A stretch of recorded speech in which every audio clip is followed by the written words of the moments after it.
That's hilarious. 13-game win streak. Ball game. What game? Tekken. Never.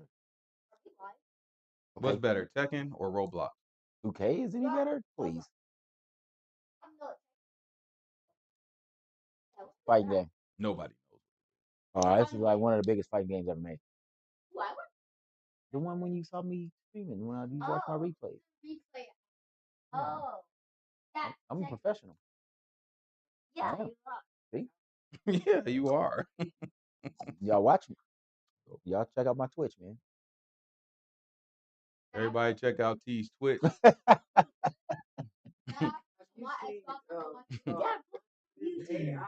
Yeah. I know how to do too good. You can find them at twitch.com/tlee60cup. Wait, what is I that? didn't think that. You caught me off guard with that one. That's funny. I don't even know my Twitch name. Yeah, because that was funny. Sabbath peace. Sabbath peace. It's another opportunity for us to come together and hear and learn of the word of truth that is given to us by the Most High God. All honor goes to the Father through the Son, whose name is Yahuah. In him lies the only hope for salvation.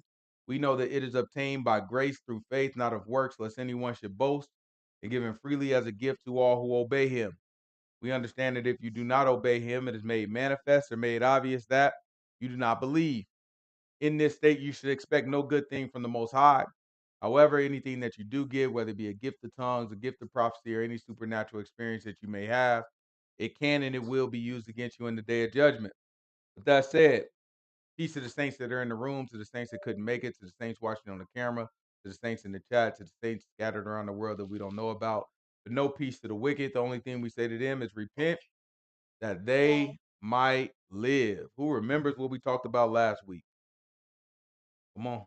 I can't help y'all because I don't remember. What was it?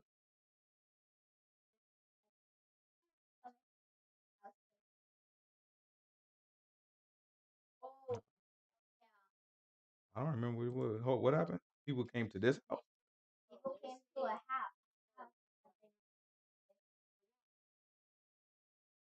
They came to a house saying they want someone. Yeah, he's talking about the Sodom when you went over. Oh, yeah. Definitely. What else happened? What else we learned last week? Why was that significant? What law is that connected to? Oh, not adultery. No, not idolatry. What law was that connected to? What did our law command? Why did we start talking about that? Our law commanded us not to do something.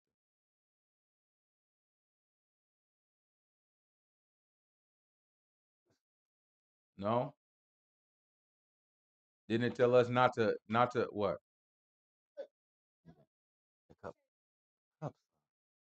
It was so it's the daughters, right? What did it have to do? What were we not supposed to do with our daughters? Well, I guess y'all can't say it. No, wait. I know. Go ahead, baby. Tell him. We wasn't supposed to let our daughters go out there and run around, right? Books say, do not whore out the daughters of the land. And that's why we went to that, because we went to Lot and the gentleman, I forget where he was from. Wasn't he from Judah? Nah, he's coming from Ephraim. Ephraim? I think he was coming from north to go to Judah, and he was going back home from Judah. Yeah. So it was a man, I think, from Ephraim who his person's house that he visited, the man who he visited, he was gonna give out his daughter. The book told us don't do that. What? You got a question? How did who come up with Buddha? Like Buddha, the person that they worship? Oh, that's, apparently he was an actual person. He's a wise person. You know what I'm saying? Probably has spirits and whatever. What they did is they built a little statue and then they started to worship. You know, if y'all want to know something interesting, go to this is Exodus chapter 20. This is Exodus chapter 20. Give me verse. That was a good question, boy. Now I'm about to get to talking. This is Exodus chapter 20. This verse I don't know. Give me verse 1. And God spake these words, saying, I'm Yahuah thy God, which have brought thee out of the land of Egypt, out of the house of bondage. 1. Thou shalt have no other gods before me. Mm-hmm. Thou shalt not make unto thee any graven image. Thou shalt not make unto thee what? Any graven image. No graven image. What's a graven image? Well, it's a graven image is some type of carved image, right? But yeah, oftentimes people carve an image of something that has spiritual value, some type of fake image of God. Who's ever seen a little statue of Buddha? You ever go into like a Chinese food restaurant, some type of restaurant, and they got like a little statue. It's usually brass or gold, and the man is sitting there like he meditates or something. You seen that before? Oh yeah, You seen that before? Y'all seen that before? Yeah, a little short, little fat guy. It's a Buddha. That's a Buddha statue. They got one in there? I think so. They got one in there? Probably. But yeah, they usually got them everywhere. What it represents to them, so to the people that got it, you know what it represents? Peace and meditation. Right? Watch what the book say, though. Of any likeness of anything that is in heaven above, in the earth beneath, or that is in the water under the earth. So now listen.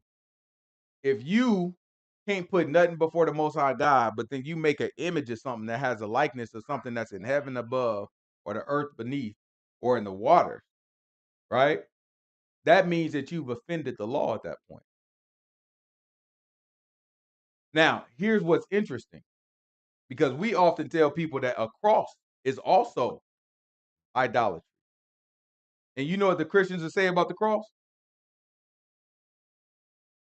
I don't worship no cross. Yeah. My dad think that. Yeah, they think it. They think it. They definitely think it. Y'all done seen the movies, right? When stuff get dangerous, what they do?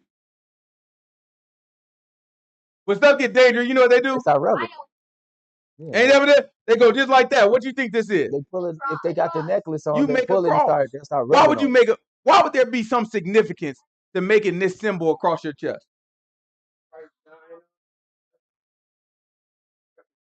What would the significance be of you making this symbol across your chest?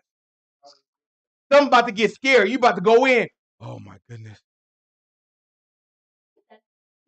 Because they think it'll protect them. They think the symbol, they think by drawing an imaginary cross on their chest, they think I'm more protected now than I was before I did that. They take the necklace, hold it. In the movies, you got a demon coming in the movie, and it's like when that vampire run up on you and you hold that cross, what that vampire gonna do? Because in their mind, look, these people will tell you the truth through their actions, but in their mind, this cross has a spiritual significance, and that's what the problem is. So we get to thinking that these graven images have spiritual significance, and once we think that, it's become idolatry, right? It becomes idolatry. So then we put ourselves in a position to where we have idols sitting around. And here's the interesting thing. I bet you every single one of us is sitting in this room and say, that Buddha statue is an idol. I bet you none of us will look at it and be like, nah, man, they just made a statue of a man that they respect. But ask the people who are Buddhists if they believe it's an idol. Guess what they're going to say? Same thing a Christian say. No, I'm not worshiping the cross. I just wear it. I'm not worshiping it, though. They're going to tell you the same thing. Not one Buddhist thinks that that's an idol. They don't think that they worship it. They don't consider it idolatry at all. And here's the thing you have to understand. Whoever serves idolatry never thinks that they're serving idolatry.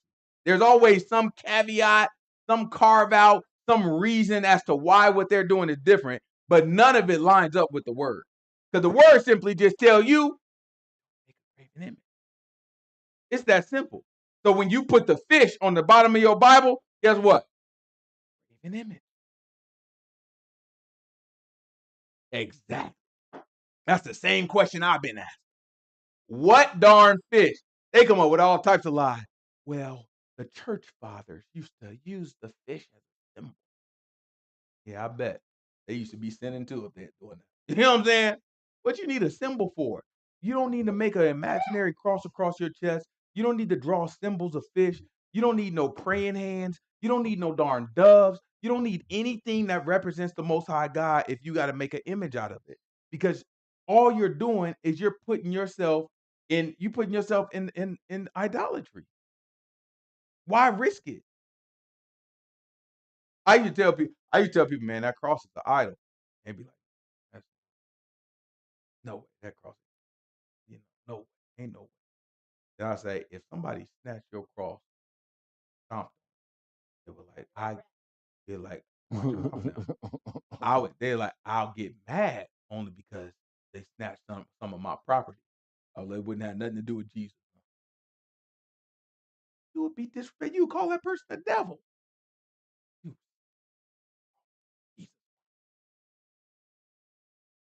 Right? It's a lot of people. No, if it ain't about you, don't, you know what I'm saying? Don't, it ain't got nothing to do. I'm talking about the people that put spiritual significance. I hope nobody in here put no spiritual significance, no darn cross, and no image. Most High God gave you his body. I hope ain't nobody in here reduce his body to an image. The Most High God, we got grab John chapter 14. Most High God told us, the Most High God gave us an image now. Right? All we gotta do is wait for it. After you got grab John chapter 14, then I want what I want? Daniel chapter 2. I want John chapter 14 and Daniel chapter 2, maybe verse 40. What you say, Eli? 40 what? 43. We're gonna do John chapter 14, then we're gonna do what's it called? What we got? We got a question? You do a good job. That's what I'm talking about, after ride. All right, so we were just talking about this today at our family Bible study. The sumo wrestler looking Buddha. That's right. Is this mic going in and out, or is it just me? Uh-oh, my mic going in and out. All right, tell me if it's still going in and out. Hopefully that fix it. It might have been a little loose. This is John chapter 14. Give me verse John chapter 14. Give me verse. What I want?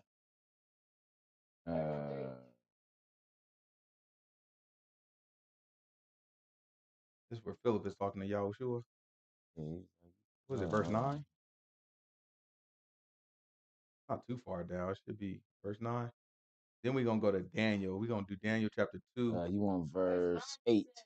Verse 8. This is this is John chapter 14, verse 7. Let's see what the book say. If you had known me, you should have known my Father also. And from henceforth you know him, and I have seen him, Philip said unto him, Lord, show us the Father, and it sufficeth us. Right? So look, Philip said to him, look, Master, if you show us the Father, I'll be good. When it say show us the Father, and it suffices us, what he's really saying is, look, I will be satisfied. I won't even ask for nothing else if you show us the Father. Right? Now watch what Yahuah say in response. Have I been so long time with you, and yet Yahuah said, have I been here with you this whole time? And what? And yet what? And yet hast thou not known me, Philip? He that has seen me has seen the Father. He said, he that has what? Seen me has seen the Father. In another place, he tells y'all, you have not seen or heard of the Father. Ever. He said, ain't none of y'all ever seen or heard the Father. Then in this place, he tell you, if you see me, guess who you see? You see the Father. So that makes him the image of who? That's the only idol we got, the flesh. Right? That's why he tell us, take my body, break. Right? We don't need a darn cross. We don't need a darn Jesus piece. We don't need none of this silly stuff that these people, through their wild traditions, you have to understand, our own religion was taught back to us by Gentiles and pagans. You understand that? We taught them our religion. They enslaved us and then now retaught our religion to us through their lens. It's sick. But they came from paganism. They came from idolatry. They came from all of these festivals that worship the stars and the moon and the sun. So when they gave it to us, yes, it's a tree with a star on top of it. Why in the world? Why else would you put a tree in your darn living room with a star on top of it? I don't know. Maybe because that practice came from people who worship stars. Give me this is Jeremiah. It's Jeremiah chapter 10. After that, we're going to Daniel chapter 2. It's Jeremiah chapter 10. Give me verse 1. Because this is another one. These people will sit here and they'll tell you, no, Jeremiah 10 ain't talking about no Christmas. No, Dodo, you know it's not talking about Christmas because they didn't come up with Christmas back there. It's talking about the same thing that Christmas came from. It's Jeremiah chapter 10, verse 1. You're not fat, boy. What's up? Okay, cool. Hear ye the word which Yahuah speaks unto you, O house of Israel. Watch this.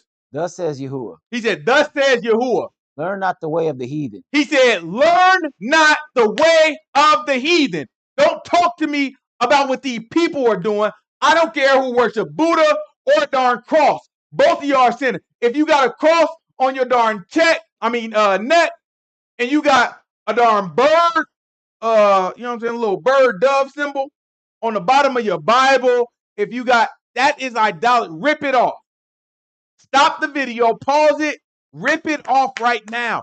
I'm telling you, it'd be better to rip that thing off and go into the kingdom than to sit there and say it mean nothing and the Most High God tell you, turn your butt around over a darn image that didn't even mean nothing to you. That's how you test yourself. If it don't mean nothing, get away from it. Our argument is always in favor of doing something that's close to sin. When was the last time you said, just because of how I look, I don't want to do it? Go ahead, watch this. Keep going. Thus says Yahuah, learn not the way of the heathen. He said, don't learn the way of the heathen now. Be not dismayed at the signs of heaven. Be not what? Dismayed at the signs of heaven. You know what it means to be dismayed? Oh. Well, no. You ever look at something and be like, wow, that's incredible. Today in the game, so Zahar and his team, they just finished the game. They had taken a break. You got this other team that was playing. It was Pinecrest, what was it? Inspirata? Pinecrest Inspirata, and they was playing Slam, right? We go over there. It's like 34-34 or something like that. You know what I'm saying? Even. It's like 40 seconds left. You know what I'm saying? We looking at it. Then boy, that boy came down with all the poise in the world. That boy pulled up from 3. Check it. Buzzer beater. Twitch. I looked at that and I was dismayed. I was like, that was incredible. You know what I'm saying? That was it. That's what dismay is. You looking like, I can't believe it. Wow. What did he say about the heavens? Do not be dismayed at the signs of heaven. He said, do not look up in the sky and be like, wow, that's incredible. How can I get some information from the stars and the moon and the star and the sun? How can I tell the sun and the moon what I should do? He said, do not follow the ways of the heathen. Then watch what he say next. We're about to talk about it right now. Watch this. For the customs of the people are vain. He said, because the customs of the people are what? Vain. They are empty. Right? Empty. Keep going. For one cutteth the tree out of the forest. What they do to the tree? They cut it out of the forest. Man, you go to that tree. I mean, you got to do it, probably December. You know what I'm saying? You go to that tree, you find you a nice one. You say, that's the one I want. Nowadays, you just go to like Costco or something and get it. You know what I'm saying? You go to, look, every Christmas, they set up the big old field with a whole bunch of Christmas trees. All you got to do is walk in there and be like, that's the one. But the real ones go out to the forest they sell. Then that axe around, kick that leg out, yuck it, chop that thing down. This is what he's talking about. Watch this.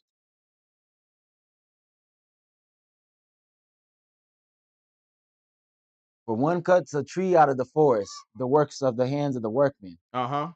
They deck it with silver and with gold. They deck it with what? Silver and gold. So now look, y'all ain't never decorated no Christmas tree. You know what I'm saying? When I was young, we had the Christmas tree set up, right? And then we had to go. And you know what we put on the Christmas tree? The little gold streamer things. Oh, you had silver and gold streamers. I have no idea where this practice may have come from. You got, what color are the ornaments? They're silver and gold. Silver and gold order. You might get a little freaky and throw a red one in and there. blue. Little green one in there. You know what I'm saying? But silver and gold. If you had a Christmas tree with only red and green, guess what? But if you had a Christmas tree and that thing is decked with silver and gold, you got that gold streamer wrapped around that thing a bunch of times. You got a big old tree. You got to stand on the ladder to get there, put it on there, then you hang up a bunch of what they call ornaments. Right? You put a bunch of the ornaments on there, and you put the ornaments in different places and hang them up, and then you stand back and you look at it. You know how much time people spend in perfecting how beautiful that tree is? They look at it and say, yep, that's the one. Oh, no. Move that ornament and put it a little bit to the left. My dad and them thought they was cool, bro. They had a white one. Oh, yeah. You got to simulate the snow. We in Vegas. You got to simulate the snow. You know what I'm saying? Look, my dad was so cold. You shake up the thing, spray the snow. You know what I'm saying? You make certain parts of it. You can make it look like it snowed a little bit. You know what I'm saying? Oh, listen, the type of money and time that you spend on decking a Christmas tree for something that don't mean nothing to nobody. You ask nobody, oh man, don't nobody worship that Christmas tree. It don't mean nothing. You spent a lot of time decking it with silver and gold, just like the book say. Let me see. What else they do to it? They deck it with silver and gold. They fasten it with nails. They do what now? They fasten it with nails and with hammers that it move not. So hold on. At the bottom of every Christmas tree, if you look under it, it's always a real one now. They got these fake trees now. But you get a real one, you know what I'm saying? It's always going to be this little thing, and you got to put water in it. You put water in it, just like when you take a plant and put it in a vase or a vase, you know what I'm saying? However you're supposed to say it. You put it in there, you got to put water in it so the plant can get nutrients while it's still growing. And then eventually it's going to die anyway. Same thing. You make the Christmas tree last longer by putting it inside of this thing, and then you put water inside of it. But guess what you got to do? You got to fasten it. You got these screws that you screw into the trunk of the tree, and you got to do it. I remember I used to have to twist it on there. My dad be like, no, a little tighter. You don't want the tree to do what? Oh. What the book say we did? They fasten it with nails and with hammers that it move not. Keep going. They are upright as the palm tree, but they speak not. Mm-hmm. They need to be born because they cannot go. Be not afraid of them, for they cannot do evil. Neither also is it in them to do good. We worship these trees in ancient times. Not we, but the heathen did. And the Most High God told us, do not follow this practice. And so you know what happened later? This practice was taught back to us as a tradition of Christianity, as if it represented Christ, as if this was a celebration of Christ. And when you look at it, you have to ask yourself, what is it about the Christmas tree that celebrates Christ? These are a lot. A person to tell you, I don't worship no tree. That's what they're going to tell you. I don't worship no darn tree. It don't mean nothing to me. But you have to ask yourself, if the man told you, don't follow the ways of the heathen, in your mind, of course you don't worship it. Just like the Buddhists, who we all agree that his statue is an idolatry, he going to say the same thing. I don't worship. Just like the Christian is going to look at the cross and say, I don't worship that. Everybody is going to say the same thing. Everybody who's committing the sin is going to draw a line right next to themselves and say, I haven't crossed the line that I drew. What did God say? Right? But we can't draw the line. Yah draws the line. And we have to make sure that we don't go outside those boundaries. What are the boundaries called? Who remembers that? Oh, that's right. What is the book called? What is the boundaries called? Rules, but what else is it called? We got commandments, judgments, and what everybody else. Nobody remember? Wait. Start with an S. Come on. Statues. Very good. Very good. Everybody got to thank Grandma Lulu. You know what I'm saying? But statues, those statues form a boundary for us, right? We have to stay within those boundaries. It is important that we understand these things. Don't judge things for yourself, right? Don't get to looking at stuff and be like, oh, no, I don't think that's a problem. It is better to stay as far away from you as you can from sin than to take a risk just because you think something is meaningless. Get rid of idolatry. Before anybody say something that's not on my shirt, not a cross. You know what I'm saying? They be thinking this is a cross. This is not a cross. But yeah, we use it as a Tardiyah symbol, but this is a Hebrew letter. This is called a tav, right? So this letter in Hebrew is called a tav. So this would be equivalent to like having a T on my shirt, right? But this is the Hebrew letter called tav. This Hebrew letter has a meaning, and the meaning is a mark. So when Yah told Ezekiel in the 9th chapter, he said, put a mark on everybody who weep for my sanctuary. This is what he told him to put. He said, put a tav on everybody. That's why we have this. It's to represent the letter that represents a marking, right? So this is a word that I have on here, right? And it's a word that's from the book. Because he's a mark. It's a mark. Yeah, it's a word that's in the book. This is not a darn cross. Please don't confuse it. This is Leviticus chapter 19.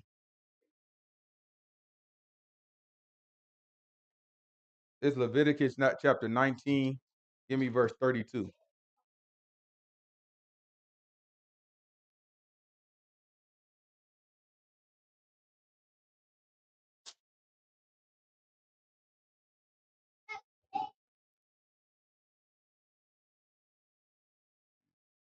He pooped.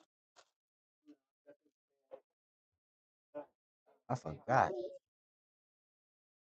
You said 32? Yeah, this is Leviticus chapter 19, verse 32.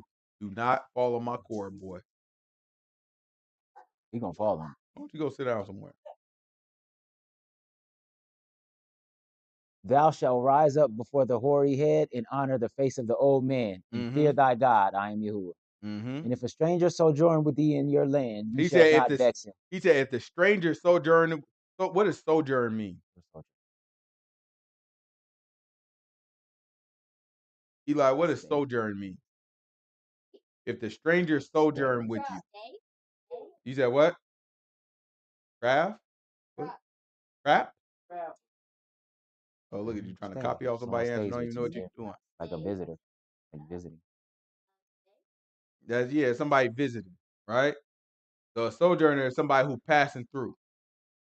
Right? So keep going. He said if the sojourner do what now? If a stranger sojourn with thee in your land, ye shall not vex him. But the stranger that dwells with you shall be unto you as one born among you. And you shall love him as thyself, for you were strangers in the land of Egypt. I am Yahuah. Right? So if somebody ends up visiting and they want to stay and they keep in our law and they tell us, listen, if they stand, he said, do not vex him. In other words, don't be being mean to him and trying to put pressure on him to get him out. Right?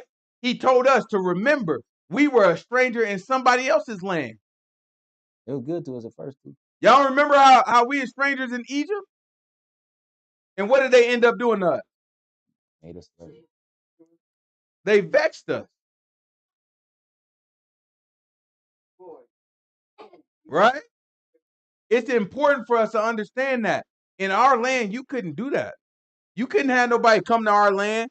They keeping the law. They doing what they supposed to do. And then you look at them, you be like, no, I'm going to vex you. I'm going to make you a slave. I'm going to do. No, we couldn't do that. That wasn't our book. You had to treat everybody with respect. Right? Everybody got to play by the rules.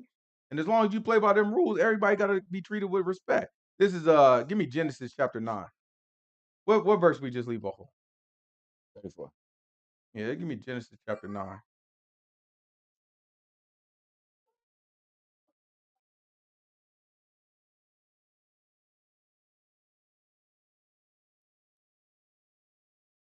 Right? This thing is in reverse now.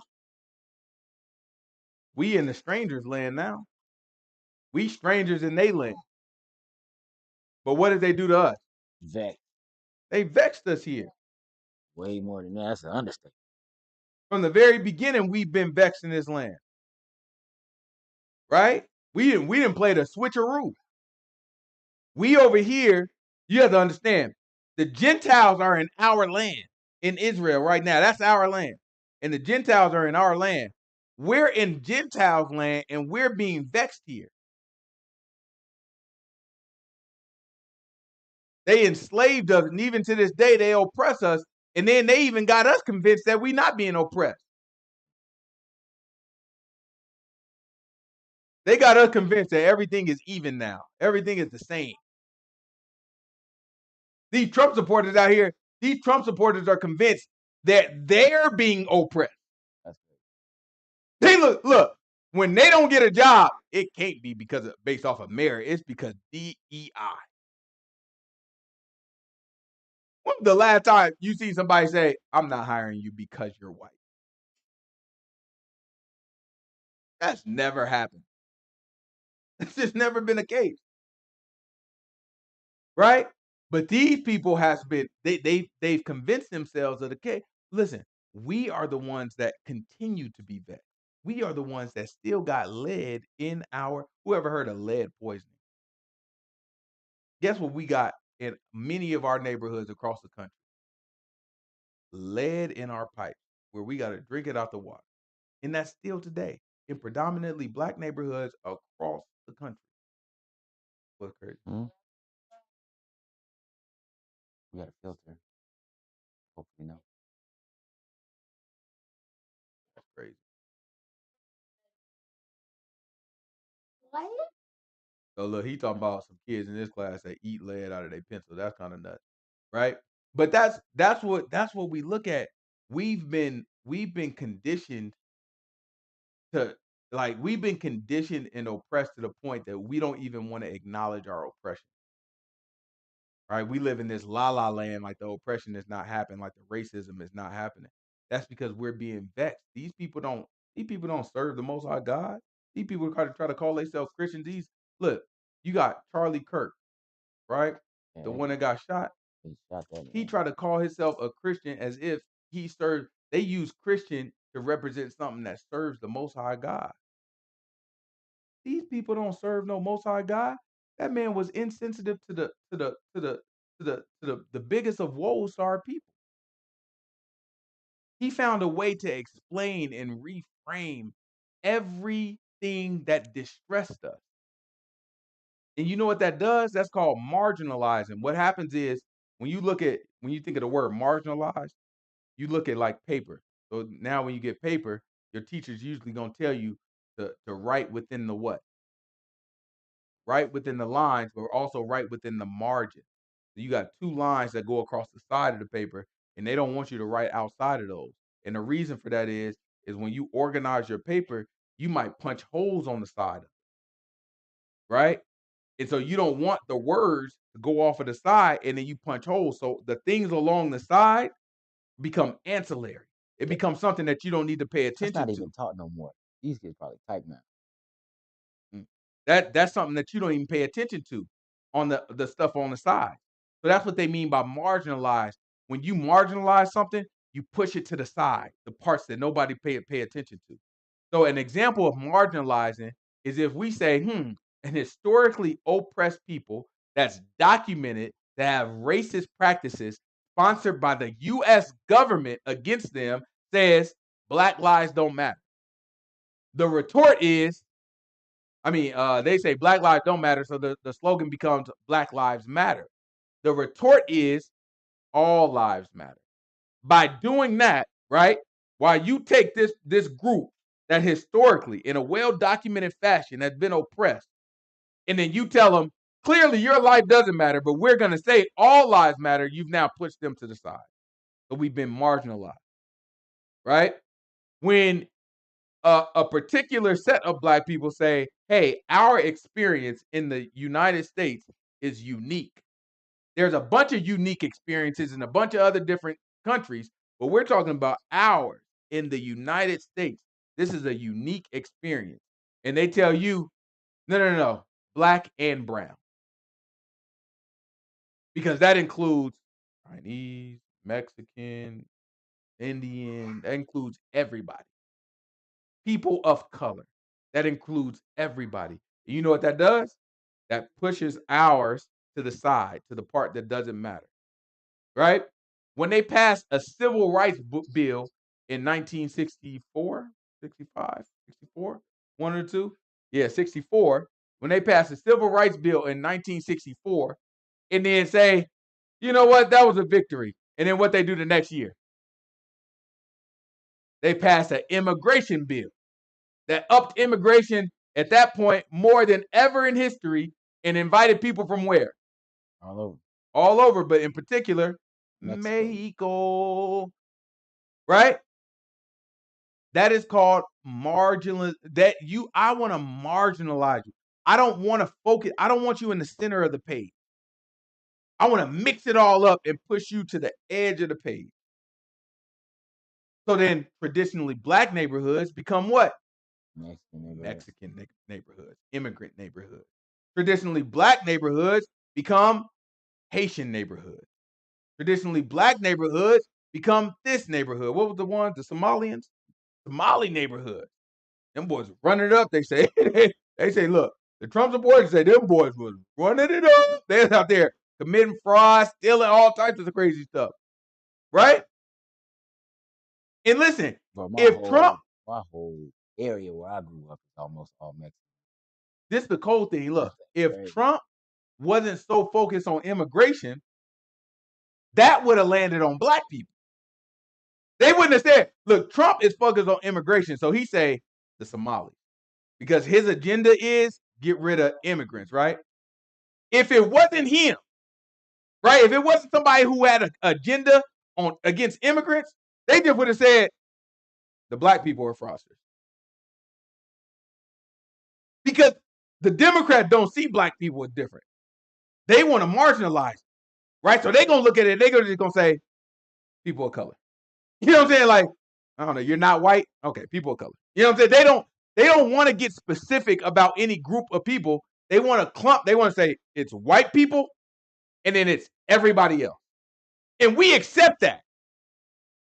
It makes sense to us when we hear that. We be looking like, yeah, people of color. But then we have to remember, a long time ago, you know what the Democrats used to call us? Colored people.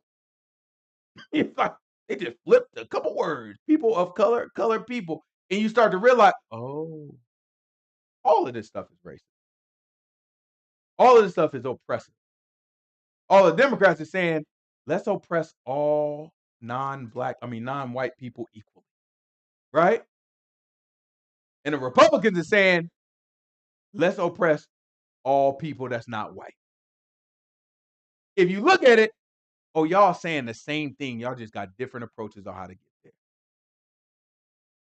Y'all dress it up different. Right? Y'all make it look different. It got a different timeline to it. But y'all, it's all the same thing. We all playing the same game. It's all about power and politics and hatred of our people. Hatred of the Most High God. When you get down to all this stuff, it's a hatred of the Most High God and anything that looks like it.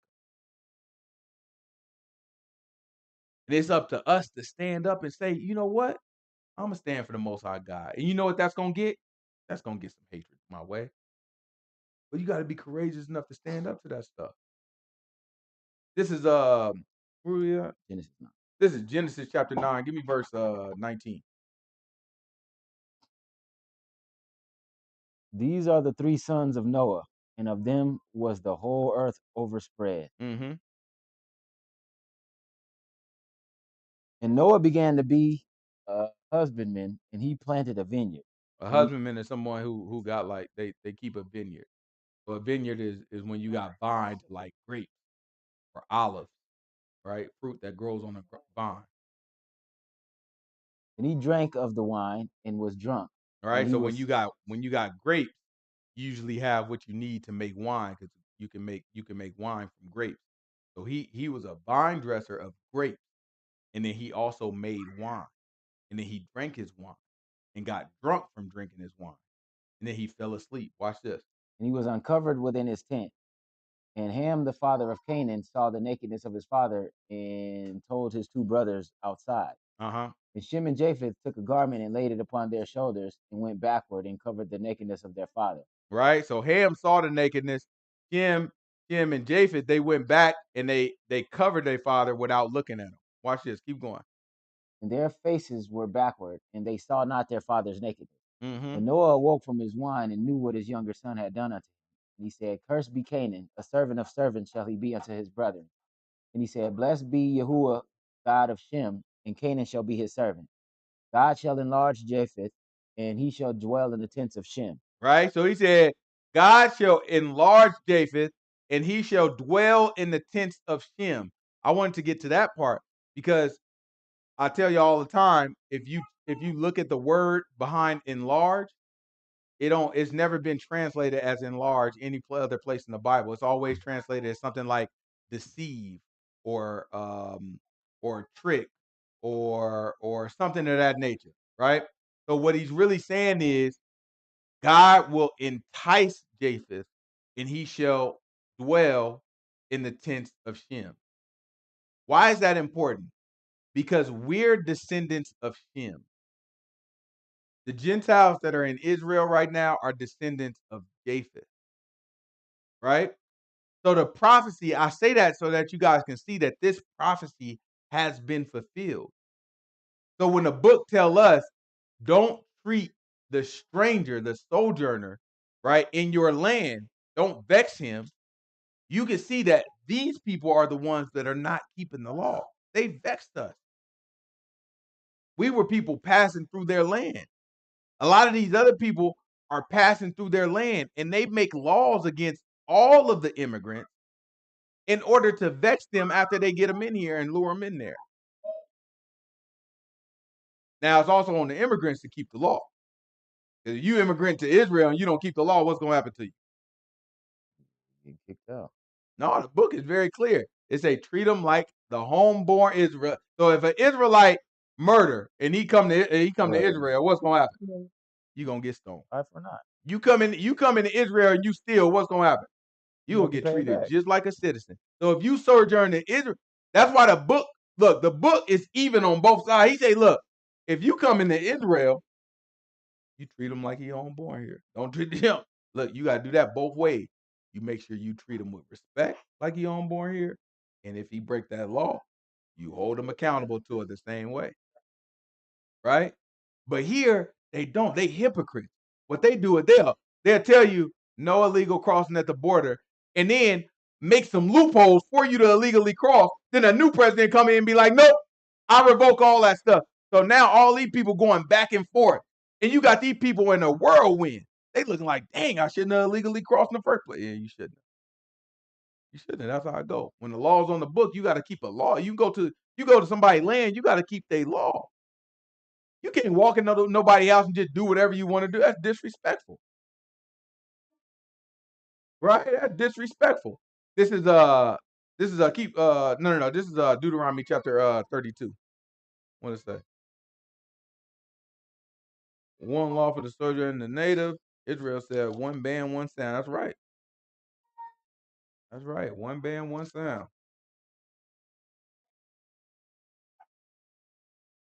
Yeah, these people change the laws every time somebody else new is elected. Yeah, they changed the game plan, changed the rules. They ain't got no integrity. They made this stuff just about all this stuff is silly, man. I don't listen to these people. The only laws they don't change is the ones that they all agree on is the real one. You look at all these. Look, man. You watch TV, you would think that these people fight tooth and nail about everything. And then you go look up some of these bills that they vote for, man. All of them be voting for the same thing. I'm like, yeah, now y'all perfect friends, but there ain't anybody falling for this stuff no more. Y'all silly. All this stuff is phony and fake. You know what I'm saying? Manipulation. They got this grand manipulation scheme. Got us in here. We sit here and argue with one another and fight one another about this policy. So these people, all of them lying, playing for the same team. Trying to do the same. They just, only thing they disagree with, how do we oppress them? No, I want to oppress them this way. No, I want to oppress them another way. That's what they fighting about. They ain't fighting about the oppression. They just want to do it different. Like, no, don't tell them flat out that you're going to repress. No, man, we should just tell them. That's what they fighting about. What lie they want to tell about it?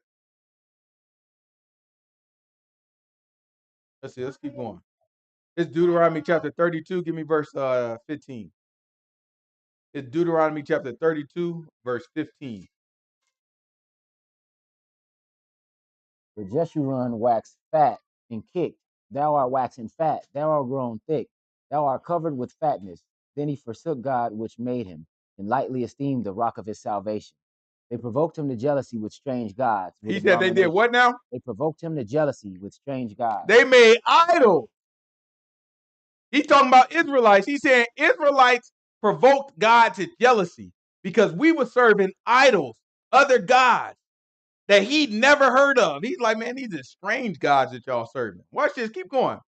With abominations provoked they to him to anger. They sacrificed unto devils, not to God. The gods whom they knew not, the new gods that came newly up, whom your fathers feared not. Right? He said, man, your ancestors never even heard of these darn gods. Right? Keep going. Watch this. Of the rock that begot thee, thou art unmindful, and hast forgotten God that formed thee. And when Yahuah saw it, he abhorred them because of the provoking of his sons and of his daughters. And he said, I will hide my face from them. I will see what their end shall be. For they are very froward generation. Yep. Children whom is no faith.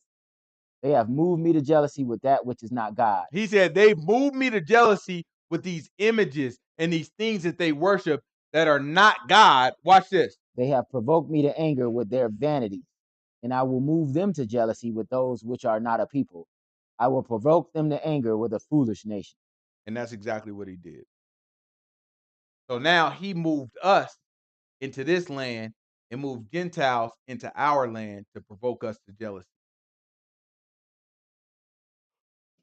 And this all starts with him telling us, one, do not follow the ways of the heathen. Well, we followed the ways of the heathen. And then two, don't vex the stranger in your land. And guess what we ended up doing? We vexed the stranger in our land. When the Romans came to our land, we vexed.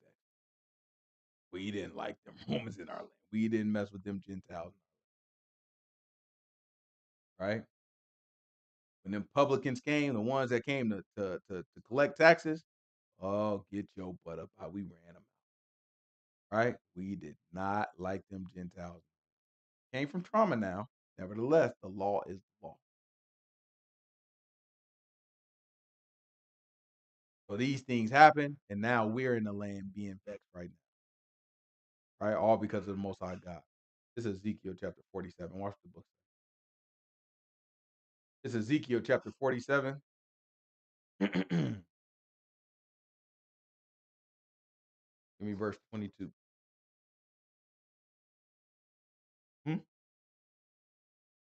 Ezekiel. E-Z-E. Okay. E-L.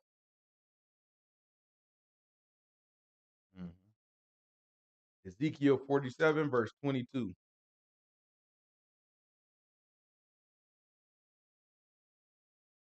And it shall come to pass that ye shall divide it by lot for an inheritance unto you. So he's talking about, Ezekiel talking about when we go back to our land. So when we get back to the land, somehow the Gentiles going to be, at least out of our land enough for us to get back into it. But watch what happens when we get back to the land. We're going to have to divide the land, right?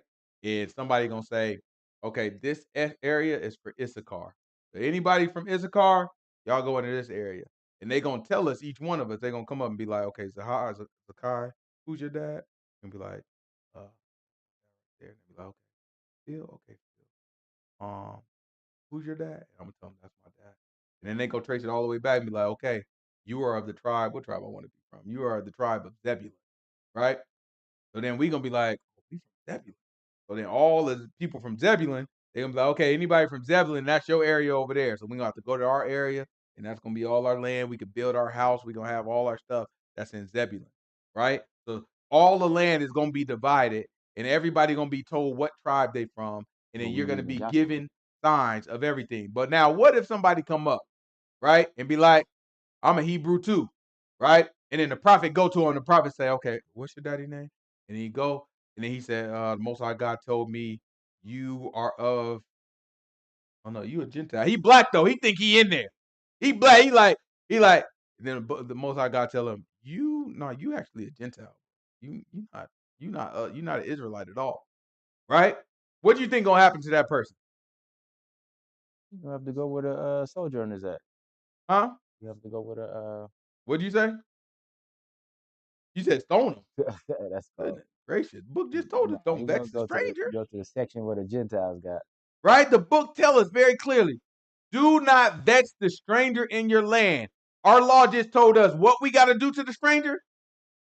One that's homeborn. We got to treat them like somebody that was born in Israel, right? So now watch what happens when Ezekiel gives us a description of in the future how the land gets divided. Everybody gonna know what tribe they from, but you still got Gentiles, strangers, sojourners. Watch what it say. People don't know no law. And to the strangers that sojourn among you, which shall beget children among you, and they shall be unto you as born in the country among the children of Israel, they shall have inheritance with you among the tribes of Israel. And it shall come to pass that in what tribe the stranger sojourns, there shall you give him his inheritance, says Yahuah God. So look, when the person who thought they was a Hebrew, I mean they black as all outdoors, they just knew they was a darn Hebrew, right? They walk around with Hebrews, they go there locking arm with Hebrew, everything, and they start calling. I like to imagine they gonna cast lots. You know what I'm saying? It's probably gonna be Elijah, somebody he gonna cast lots and be like, he gonna cast a lot on us, and it's gonna be like, the lot fell, you're of the tribe of Zebulun. Then he gonna call the next person. Lot fell, your family is of the tribe of this. You know what I'm saying? That's how I like to imagine that's how it's gonna come. And then it's gonna land and be like, woo, I got Judah. People gonna be happy to get Judah. Woo, I got Judah, this, that, another. And they gonna go to their portion of the land. But then it's gonna be a Gentile. They're gonna be like, he think he a Hebrew. He been speaking the Hebrew. He wearing his tassels. He got the whole thing. Book go, boom. He gonna drop that thing. Be like, I fell. It didn't. You know what I'm saying? No results. Inconclusive.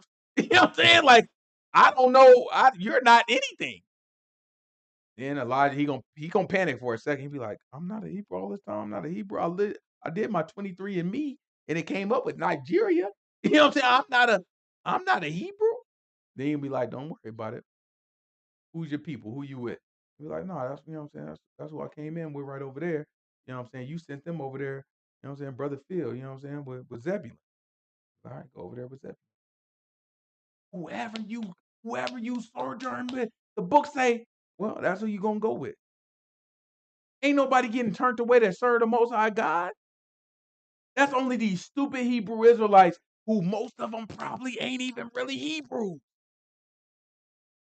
It's these stupid Hebrew Israelites that run their mouth talking this stuff like the stranger can't get in when the whole book been telling you treat the stranger as what? Like you homeborn in the land. It's only these rebellious people that don't want to do what the law say. They resist the law. Try to make you think they teaching the law. They don't know nothing about this darn law. Let's go back. This is Leviticus chapter 19, verse what? 37? 35? 34? Leviticus chapter 19, verse 34.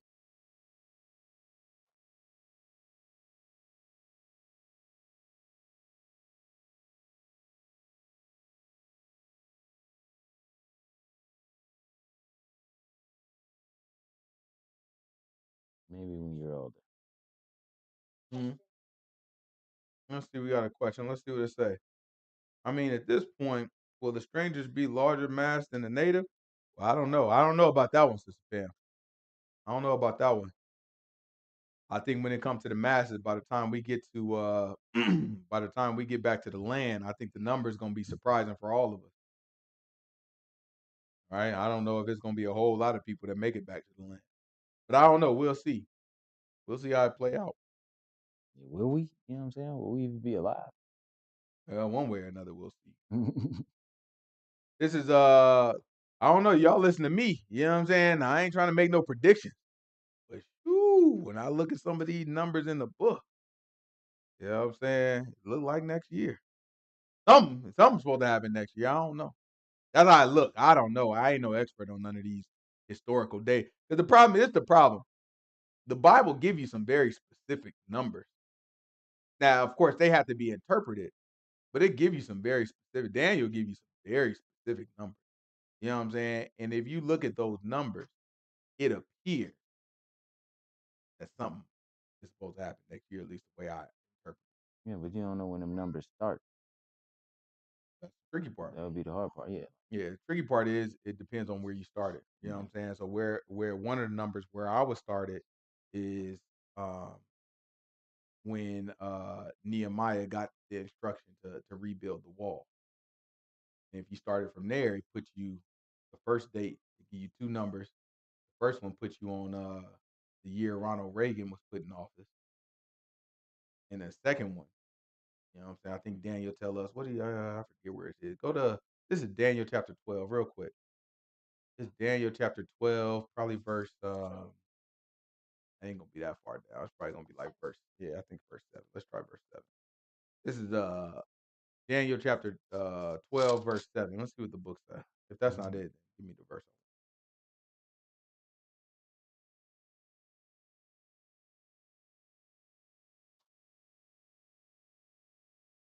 And I heard the man clothed in linen, which was upon the waters of the river, when he held up his right hand and his left hand unto heaven, and swear by him that lives forever, that it shall be for a time, times and a half. When he shall have accomplished to scatter the power of the holy people, all these things shall be finished. And I heard, but I understood not. Then said I, O my Lord, what shall be the end of these things? And he said, Go thy way, Daniel, for the words are closed up and sealed to the time of the end. Many shall be purified and made white and tried, but the wicked shall do wickedly. None of the wicked shall understand, but the wise shall understand. From the time that the daily sacrifice shall be taken away, and the abomination that makes desolate set up, there shall be 1,290 days.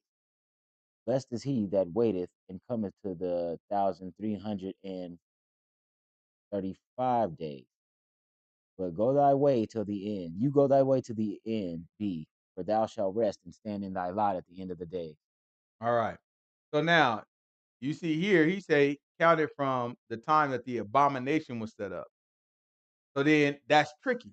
Because it's like, what do you consider the abomination? Right? Yahushua described the abomination to make it desolate. Right? And when he was describing it, he was saying, beware once you see the Romans surround Israel or Judah, Jerusalem, rather. Right? So it could be the Roman army that appeared in 65 AD, 70 AD, right? But then there's also something that was put in place of the temple called the Dome of the Rock, which was put in place. I don't remember exactly, but I think it was like 680 something, maybe 681. Whatever the math is, when you start the clock at that point, that second number that it gave you put you at 2027. Right? So that's the reason why I say that. Now listen, it may not start at that clock at all. Right? That may not be the starting point. This may not have anything to do with nothing. You know what I'm saying? But if you turn the days that it's talking about in the book to years, and you count out the years, starting it from the time that the Dome of the Rock was set up, it put you at 2027.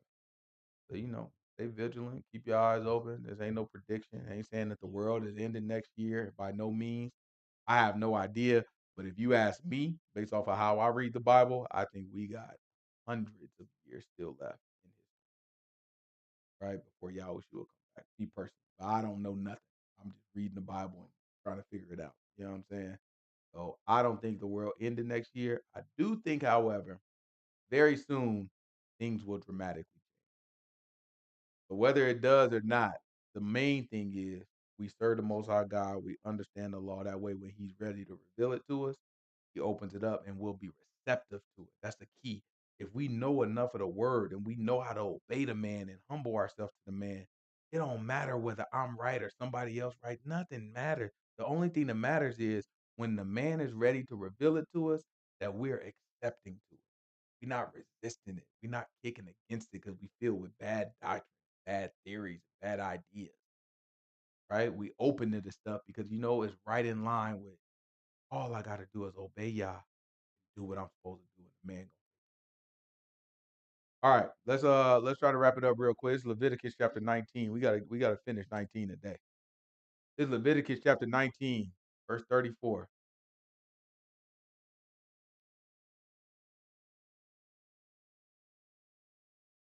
But the stranger that dwells with you shall be unto you as born among you, and you shall love him as thyself. For you were strangers in the land of Egypt. I am Yahuah your God. Mm-hmm. You shall do no unrighteousness in judgment, in meat yard, in weight, or in measure. But he said in meat yard, in weight, or in measure. Think of like a meat yard as being that's like a way of measuring. So like you can measure multiple things with a meat yard. You can think of like a meat yard measuring distance.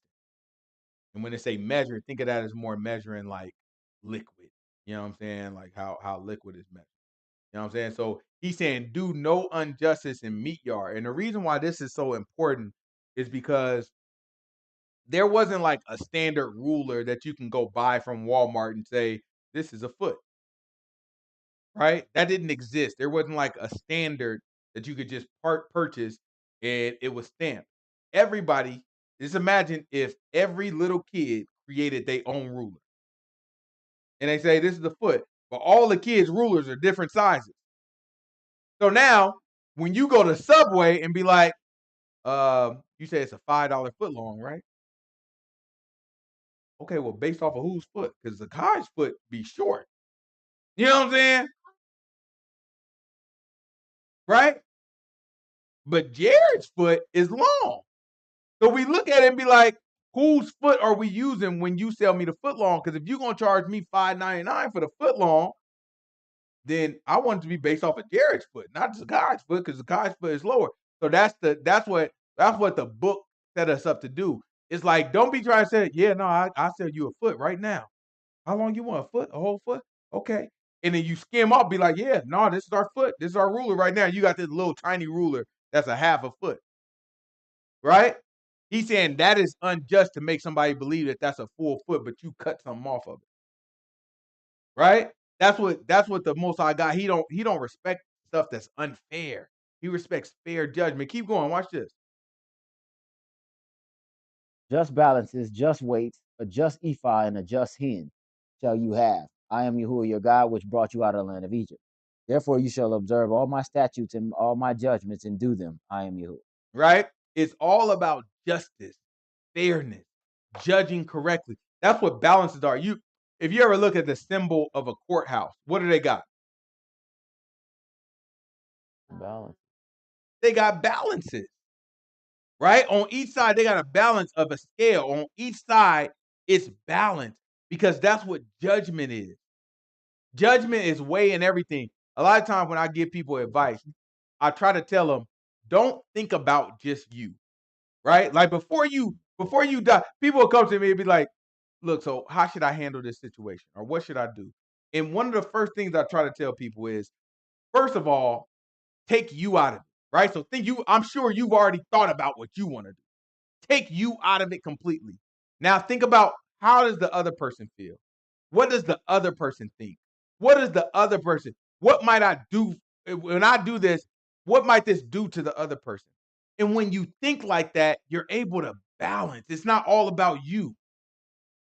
So many people, it's all about how they feel, how it's going to make them feel, how difficult it is for them. And that's fine when it's only you, but your balance is off. So that means you're not going to have good judgment. So you'll notice most selfish people have terrible judgment, right? They make the bad calls. It's hard for things to work out. Things fall apart because they're not weighing everything. They're not balancing everything. The book requires balance. You got to consider their part. You got to consider your part. You got to consider how this is going to affect everybody. And then you put it together and you see, how does it balance?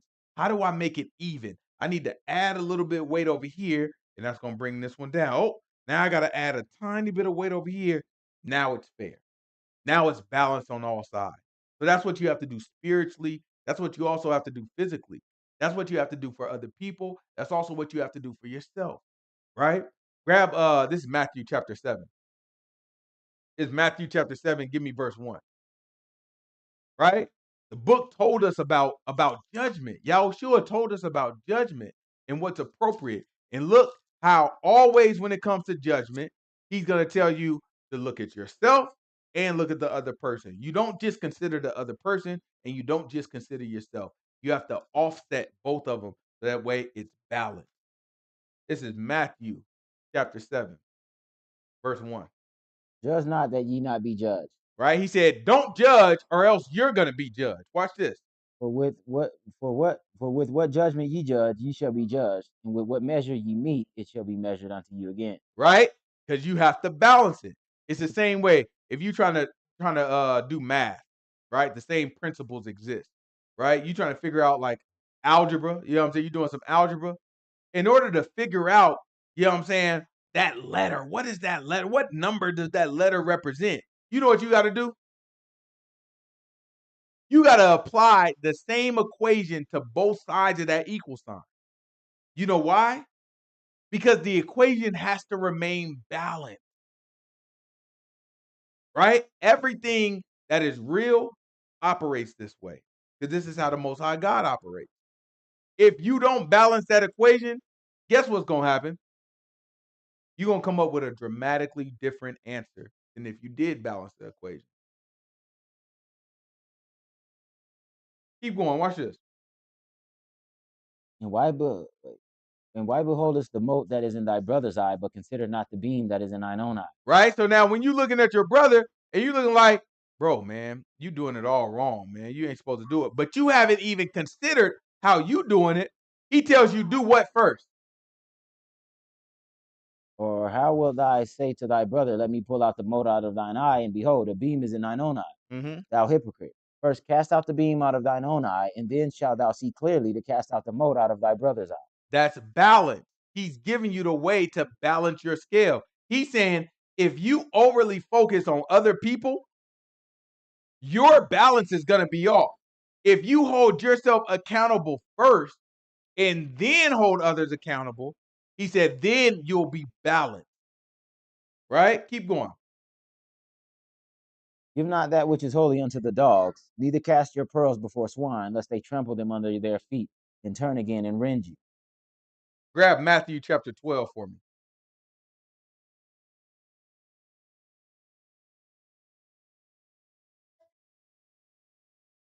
It's Matthew chapter 12.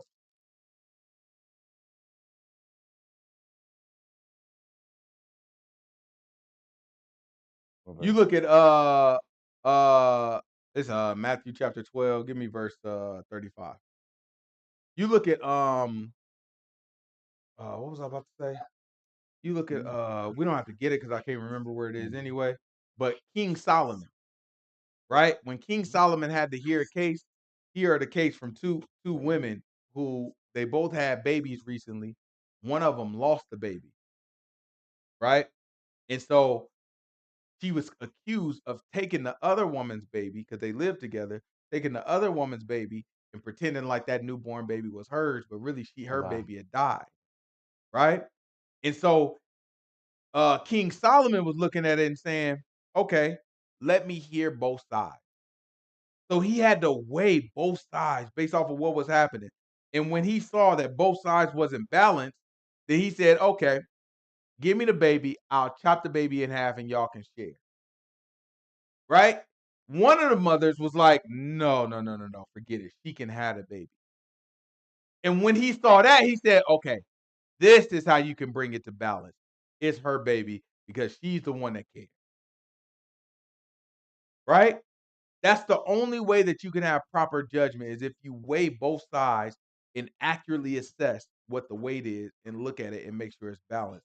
The Most High God does not accept us not having fair judgment. Right? This is Matthew chapter 12, verse 35.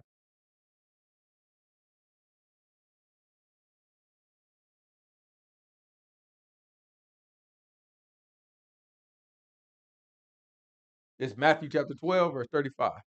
A good man out of the good treasure of the heart brings forth good things. Mm-hmm. An evil man out of the evil treasure brings forth evil things. Mm-hmm. But I say unto you that every idle word that men shall speak, they shall give an account thereof in the day of judgment. For by thy words thou shalt be justified, and by thy words thou shalt be condemned. It's our words, right? We gonna say stuff, right? A lot of people think this is talking about speaking stuff into existence. No. You're gonna say stuff that you're gonna be held accountable to. And what this means specifically is you're gonna say stuff to and about other people. People are gonna come to you and ask you for advice. And you're gonna say, nah, man, you should carry all the burden. You should fix it yourself. You should handle it yourself. You shouldn't ask for help. Right? And when the Most High God comes to you, He gonna say, well, did you take that same advice? Did you hold yourself accountable to that same standard? Right? You gonna tell people, nah, man, you should do this, follow the book, don't ever let it slip, this, that, and the other. And He gonna look at you and be like, well, did you not ever let it slip?